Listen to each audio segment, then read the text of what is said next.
কসম কাটা হারাম, তাহলে ওটা শিরক হয়।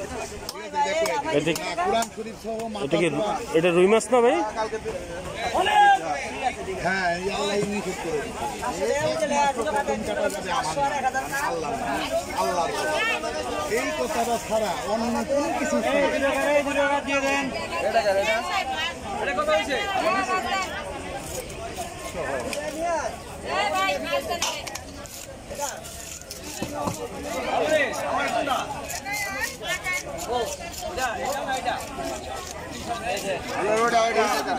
ঠিকই কইছে, মানে টাকা পয়সার সম্পদ সেটা বলছে। যেমন মনে করো এটা উনি ঠিকই বলছে, কারণ কাগজের টাকা যদি সরকার আজকে কয়ে দেয় যে এটা চলবো না, তাইলেই বা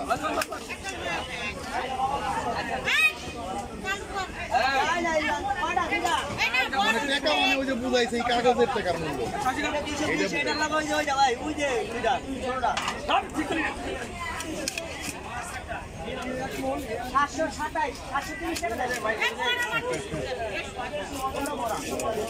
না, তবে টাকার মূল্য আছে, কিন্তু মুদ্রা হিসাবে।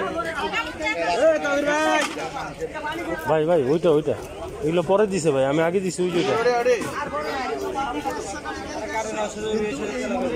আরে অসুবিধা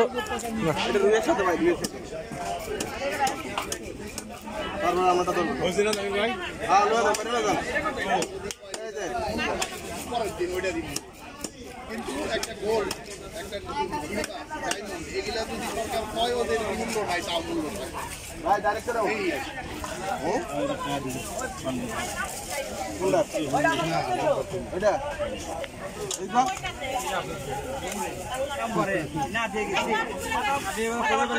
আমি তো বাজারে আইছি,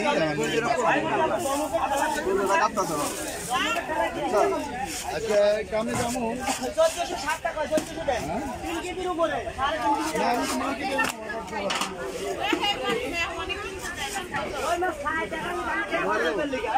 কিছু ব্যবসা ধরি নাই, মেন করে ধরি নাই, কিন্তু